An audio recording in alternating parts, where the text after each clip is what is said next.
I was still dressed in my hospital scrubs when I burst through those courthouse doors. My hair was barely held together in a rushed bun I had twisted in the hospital parking lot. There was surgical tape wrapped around my left thumb from a small cut I had gotten on a retractor blade, and I had completely forgotten to remove the disposable paper shoe covers still attached to my feet from the operating room hallway. I still remember the sound they made against that marble floor, a ridiculous, hollow, crinkling noise, like some kind of lost spirit wandering through a building she had no business being in. And as things turned out, that description was not far from the truth. The security guard seated at the front desk looked up at me with an expression I will carry with me for the rest of my life. It sat somewhere between quiet pity and deep discomfort, the face of a man who already knew something I had not yet been told.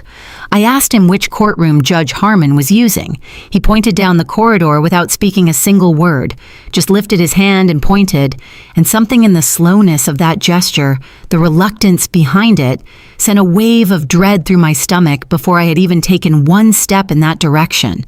I pushed open the double doors at the far end of the hallway. The room was still crowded. There were flowers arranged on a table near the front.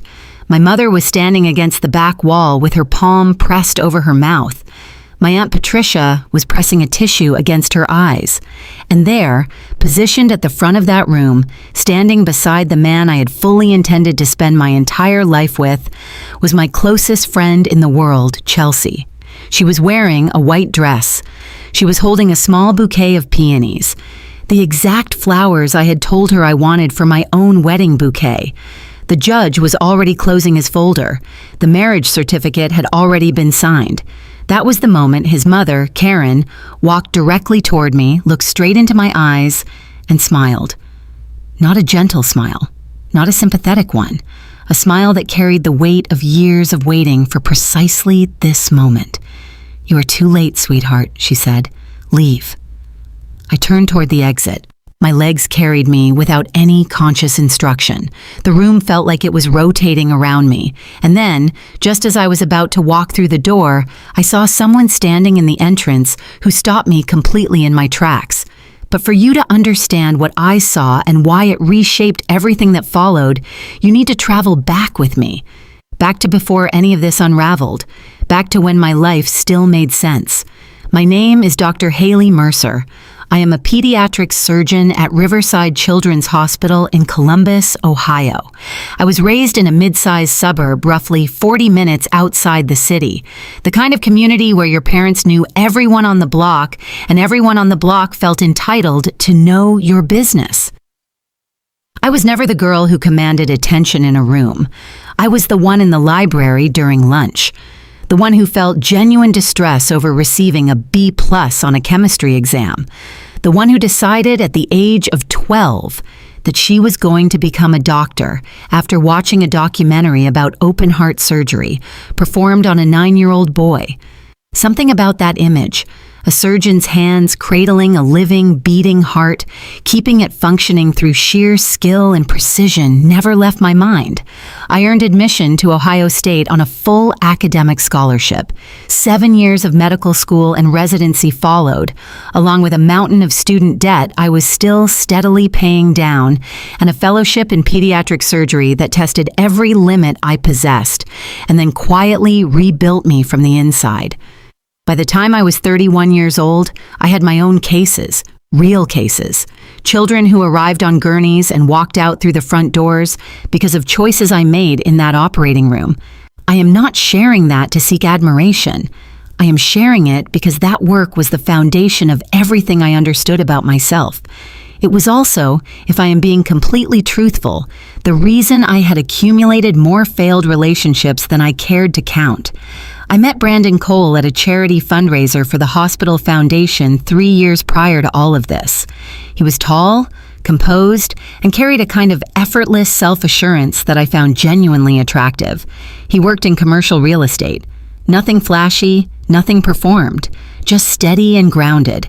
He brought me a glass of sparkling water without being asked because he had quietly noticed I was the only person at that table who was not drinking alcohol.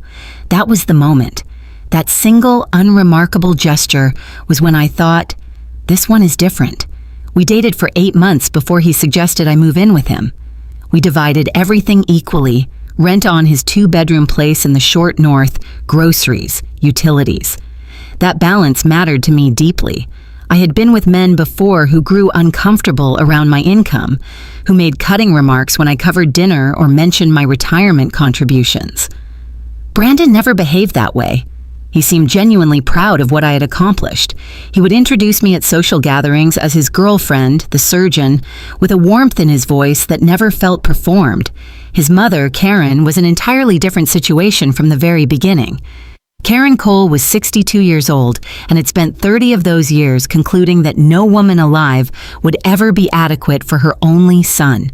She was a retired school administrator from Westerville who drove a Buick with a religious emblem on the rear bumper and had firmly held opinions about virtually everything. My work schedule, the way I had decorated my apartment, the fact that I did not attend church, the fact that I occasionally worked through weekends. The very first dinner I ever attended at her home, she studied my hands across the table and said, "A woman with hands like those will never build a proper home." I laughed. I genuinely believed she was being playful. She was not being playful at all. Brandon always had an explanation ready. "She's just set in her ways," he would say. "She treats everyone like this." But I noticed, clearly and consistently, that she did not treat Chelsea that way. Chelsea Park had been my closest friend since our sophomore year of college. We had shared an apartment for 2 years, stood beside each other through breakups and medical board exams, and the devastating loss of her father. She was warm and funny and had a rare gift for making whoever she was speaking with feel like the most fascinating person in the world. She worked as a marketing director for a technology startup in the city. She was also, and I say this without any envy, objectively striking, the kind of natural, high cheekbone beauty that made strangers look twice in grocery stores. I had always been genuinely happy for her. I told her so regularly, and I meant every word. Chelsea and Brandon had met through me, of course. The 3 of us had spent time together on dozens of occasions, dinners out, weekend trips, football games. I never registered anything unusual. Looking back now, I can identify the moments I allowed myself not to see. The way her hand would find his arm whenever she laughed at something he said. The way he invented reasons to send her messages under the guise of checking on me during long hospital shifts. The way Karen would visibly brighten when Chelsea walked into a room, calling her such a grounded girl, so present, so warm. The implication being, as opposed to me. Brandon proposed on a Thursday evening in December, right there in our condo kitchen. No elaborate setup, no public spectacle. Just him, a small velvet box, and a question. I said yes before he had even finished asking it. We both cried. We called our families. My mother said it was the best news she had received in years. I walked around our apartment afterward, touching surfaces and door frames like I was seeing our home for the very first time, thinking, this is real, this is mine, this is the life I have been building toward. We set the wedding date for the following October, a courthouse ceremony with close family and a handful of friends, followed by a private dinner downtown. It was precisely what I wanted, simple, meaningful, no performance. I had watched enough of my colleagues exhaust themselves planning extravagant weddings while their actual relationships quietly deteriorated around them. I wanted the marriage, not the spectacle.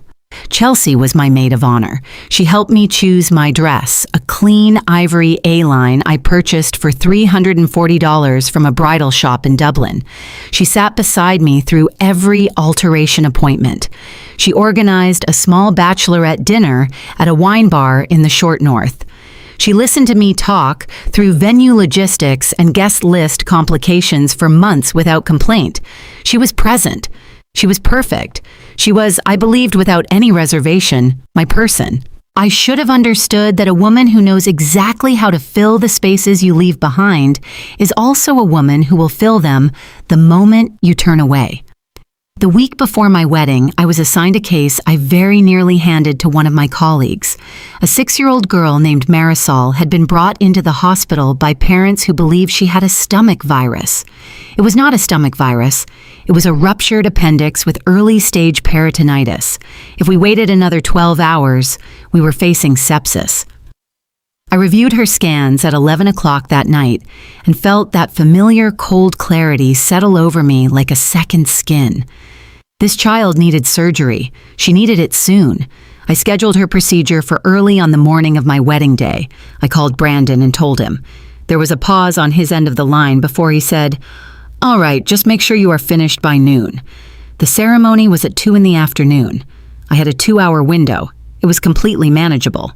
Looking back, I should have paid attention to that pause, that small, quiet pause before he said, "All right."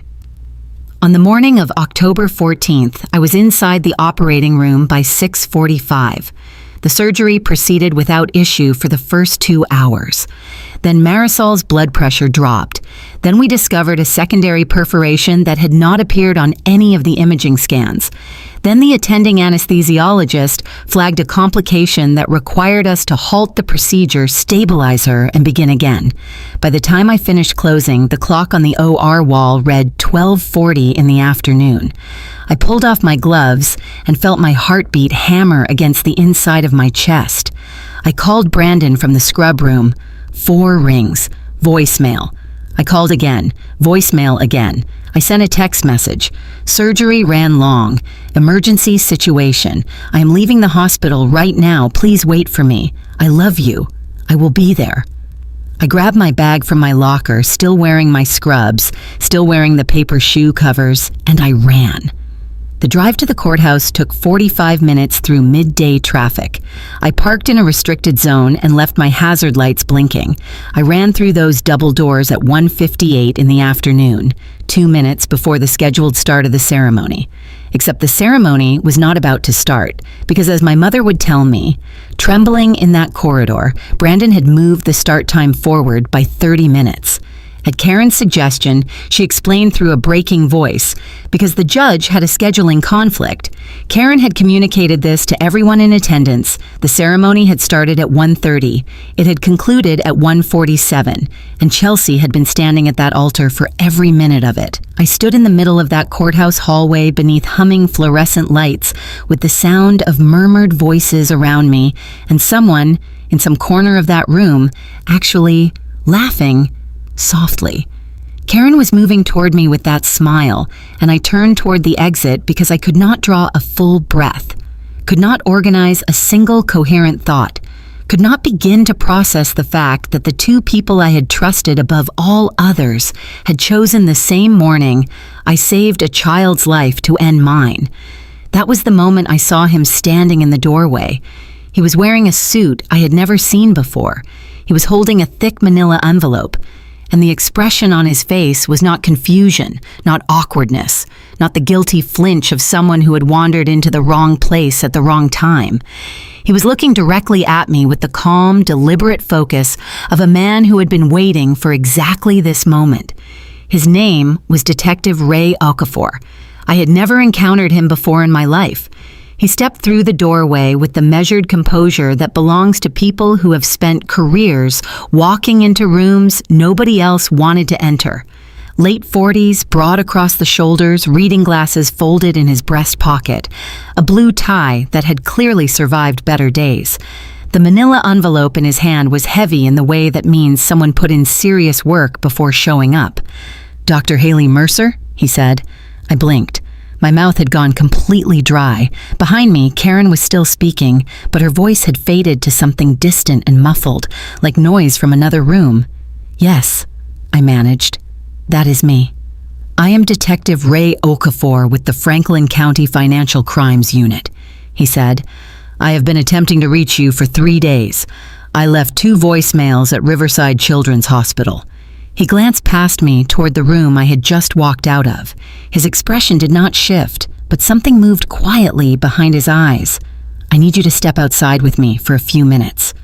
Karen's voice cut through the moment. She appeared at my side as though she had risen directly from the floor. That same smile locked on her face, though her eyes had sharpened into something entirely different. "This is a private family gathering," she announced, "and she is no longer family." Detective Okafor looked at Karen the way a person looks at a traffic sign they have already decided not to obey, politely, and then passed it completely. "Ma'am," he said evenly, "I was not speaking with you." He held the door open. I walked through it. We stood in the corridor outside the courtroom, the marble floor extending in both directions, the fluorescent lights maintaining their indifferent buzz overhead. My paper shoe covers were still on my feet. I looked down at them and had a strange, floating thought. I really ought to remove those. Then Detective Okafor opened the manila envelope, and I forgot about my feet entirely. "Dr. Mercer," he said, drawing out a stack of documents, "how familiar are you with Brandon Cole's financial background?" I shook my head slowly. "He works in commercial real estate. He manages well financially. We split expenses on the condo. I never looked into his finances beyond that because there was never any reason to." "Were you aware that he was named as a defendant in a civil fraud lawsuit in Delaware County 2 years ago?" I stared at him. "No." "Were you aware that a judgment of $214,000 was entered against him stemming from a failed real estate partnership in 2021? My legs went cold from the knees down. "No." Detective Okafor laid the documents out on the surface beside us, with the practiced efficiency of someone who had performed this task many times before. Court filings, bank records, the name of a business entity I did not recognize, Cole and Park Ventures, LLC. And when I saw the second name listed in those formation documents, the hallway seemed to tilt beneath me. Park, as in Chelsea Park. "Cole and Park Ventures was registered 14 months ago," Detective Okafor said. "It was funded primarily through a series of wire transfers originating from a joint account that Mr. Cole opened last October." He paused. "Dr. Mercer, did you co-sign any bank accounts with Brandon Cole?" I opened my mouth, closed it. There had been paperwork, a thick stack of documents at a bank branch in Worthington 8 months ago on a Saturday morning. Brandon had explained it was refinancing paperwork related to the condo. He had placed a pen in my hand before I had worked through the first page. I had been running on fumes after a 40-hour stretch at the hospital, and I had trusted him. I had trusted him completely and without hesitation. "I believe I did," I said. My voice had become very quiet. Detective Okafor nodded slowly, with the look of someone who had been expecting that answer. "That account was used as a primary funding vehicle for Cole and Park Ventures. Over a 9-month period, approximately $87,000 moved through it. Your name appears on the account, Dr. Mercer, which is why we have been working to reach you, to determine whether you were a willing participant or a victim." I pressed my hand flat against the wall behind me. $87,000. I thought about every double shift I had picked up, every weekend I had stayed, every vacation I had quietly postponed. I had been constructing a life brick by careful brick, while someone I loved had been systematically dismantling it from underneath me. "Victim," I said. My voice was flat and still. "Absolutely a victim." "That is what I believed," he said.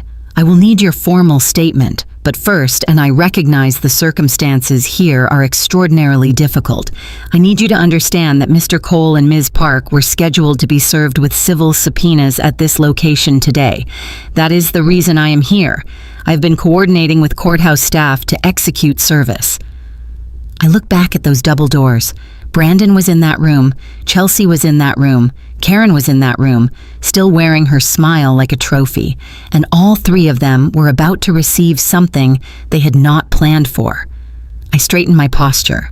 I reached down and removed the paper shoe covers from my feet one at a time and dropped them into the trash receptacle beside the water fountain. I smoothed the front of my scrub top. I drew one long, slow breath. Then I said, "Detective Okafor, may I walk back in there with you?" He studied me for a moment. "You may stand in the doorway," he said, "but do not speak until I am finished." I nodded. That was more than sufficient. I did not need to say a single word. We walked back through those double doors together. The room went silent the instant we entered. Not the polite, settling quiet of a gathering finding its rhythm. the cold, suspended silence of people who understand that something irreversible is about to occur. My mother saw my face and her hand fell from her mouth. My Aunt Patricia froze mid-dab. Brandon, who had been standing near the judge's table with Chelsea's hand in his, looked up and caught sight of the detective's badge and watched the color leave his face so rapidly it was almost clinically remarkable. Chelsea saw it too. I watched her gaze travel from me to the detective, to the envelope in his hand, and I witnessed the precise moment the full weight of what was happening landed on her. Her grip on Brandon's hand tightened. He pulled his away. Karen stepped forward. She was the only person in that room who still appeared composed. "Who are you?" she demanded. "Detective Ray Okafor, Franklin County." He reached into the envelope. "I am serving civil subpoenas to Brandon Allen Cole and Chelsea Marie Park in connection with an ongoing financial fraud investigation concerning Cole and Park Ventures, LLC. He extended the first document. "Mr. Cole." Brandon did not move. He was staring at me. His expression had collapsed into something I had never once seen on his face before. Not exactly guilt. More the look of a man who had run his calculations very carefully and had just discovered that the numbers were wrong. "You need to accept this, Mr. Cole," the detective said pleasantly. Brandon took the subpoena. His hand was visibly trembling. Detective Okafor turned. "Miss Park." Chelsea looked as though the floor beneath her had simply ceased to exist. She was still wearing the white dress. She was still holding my peonies. She accepted the subpoena, and it slipped immediately from her fingers onto the floor, and she had to crouch down to retrieve it. When she straightened back up, her face had gone deeply red. The room remained absolutely silent except for a peculiar strangled sound coming from Karen, somewhere to my left. Then my Aunt Patricia, from the very back of the room, said loudly and with complete clarity, "Well, I will be damned." I almost laughed. I did not, but I came very close. Detective Okafor turned toward me and gave a single small nod. He handed me his business card. "My office will contact you Monday morning," he said. "You will want legal representation present. Do you have an attorney?" "I will have one by Monday," I said. He walked out, and I stood there in the center of that courtroom in my hospital scrubs with surgical tape on my left thumb, and I looked at Brandon Cole, who had rescheduled the ceremony so I would miss it, who had signed documents using my name without informing me, who had built a business with my closest friend using money that was partially mine. And I said exactly one thing to him. I hope she was worth every bit of it. I did not wait for his response. I turned and crossed the room to where my mother was standing. She wrapped both arms around me immediately, and I let her hold me. For exactly 10 seconds, I allowed myself to feel the full weight of everything. The exhaustion, the humiliation, the grief for something I had genuinely and completely loved. 10 seconds. Then I stepped back, squeezed her hand firmly, and said, "I am all right. Let us go." My Aunt Patricia grabbed her handbag and fell in beside us. 3 other guests, people who had come to that courthouse for me, followed without hesitation. We walked out of that building together, and the door closed behind us. That was the final time I was ever in the same room as Brandon Cole. The weeks that followed were not clean or simple. Nothing in real life ever is. I hired a family law attorney named Sandra Greer, a sharp, direct woman from a firm in Dublin who carried the energy of someone who had encountered every version of this particular story and had long since stopped being surprised by any of them. She made 3 phone calls on my behalf within the first 48 hours. The first was to the bank to formally remove my name from the joint account and flag the transaction history for the fraud investigation. The second was to the civil attorney working alongside Detective Okafor's unit to establish my victim status clearly and permanently in the official record. The third was to Brandon's attorney to make clear that I intended to pursue full recovery of my contributed assets and that we had 14 months of supporting documentation. Brandon's attorney returned Sandra's call within 6 hours. She told me afterward with a quiet smile that it was the fastest callback she had received in 11 years of practice. The civil case took 7 months to reach resolution. I will not walk through every motion and counter-motion because living through it once was enough. What I will tell you is that by the conclusion of those proceedings, I had recovered $61,000 of the $87,000 that had passed through that account. Not a complete recovery, but enough to matter. Brandon and Chelsea's business venture had, with a kind of predictable poetry, completely collapsed. The investors they had recruited were furious. 2 of them filed independent lawsuits. Cole and Park Ventures, LLC, was formally dissolved by a Delaware County court the following spring. Brandon and Chelsea, and I am fully aware of the spectacular irony in this, filed for divorce 6 months after their courthouse wedding. I heard this from my Aunt Patricia, who heard it from a woman in her book club whose daughter worked in the same office building as Chelsea's former marketing firm. Apparently, the sustained pressure of a fraud investigation had accomplished what love alone could not hold together. I did not feel sorry for either of them. I want to be honest about that. I did not feel triumphant either, not in any lasting way. What I felt was tired, and then, gradually and honestly, something that began to feel unmistakably like relief. Karen Cole called me once. Approximately 3 months after everything came to light, she called my cell phone on a Tuesday evening at 9 o'clock, and I very nearly let it go to voicemail. I answered because I genuinely wanted to hear what she had decided to say.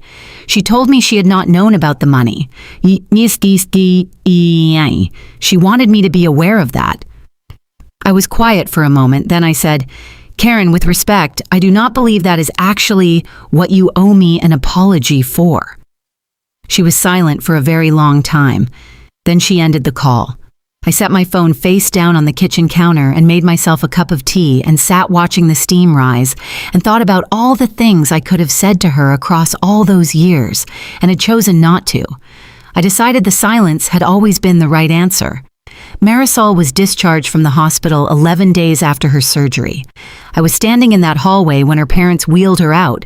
She was wearing a purple sweatshirt with a dinosaur printed across the front and had a sticker pressed to her cheek that one of the pediatric nurses had given her. Her father shook my hand with both of his and could not complete a sentence. Her mother looked at me and said simply, "Thank you for staying." She meant staying in the operating room, but standing there in that hallway on the other side of that impossible day, I thought about every meaning those 4 words could carry. Thank you for staying. I stayed. I kept working. I kept arriving at Riverside Children's Hospital at 6:45 in the morning. I kept making decisions that were sometimes imperfect and sometimes exactly right and always consequential, because that is the nature of the work. I moved out of the Short North condo. Brandon kept it, and that arrangement suited me entirely. I had no desire to look at that kitchen again. I found a 2-bedroom apartment in German Village with high ceilings, a decent parking situation, and a landlord who actually repaired things when they stopped working. I adopted a 3-year-old beagle mix named Biscuit, who has destroyed 3 throw pillows and is completely worth every one of them. I do not have a polished conclusion to offer about love or trust or what it costs to be betrayed by people you chose deliberately. What I have is this. I saved a child's life on the worst morning I have ever lived, and I would make that exact same decision again without a single moment of hesitation. And the fact that I know that with absolute certainty tells me everything I need to understand about who I actually am. I used to carry a quiet fear that my work made me emotionally unavailable, that I was too much of a surgeon to be enough of a partner. Brandon implied it in his subtle way over time. Karen said it directly and without apology. Even Chelsea said it once, after too much wine at a dinner I had arrived 40 minutes late to, "Hailey, sometimes it genuinely feels like the hospital is your real relationship." Perhaps she was right. Perhaps that is not the loss I once believed it to be, because on the morning of October 14th, when everything else fell completely apart, I was exactly where I was supposed to be. My hands were doing precisely what they were built to do, and a little girl in a purple dinosaur sweatshirt got to go home to her family. I will take that exchange every single time without question.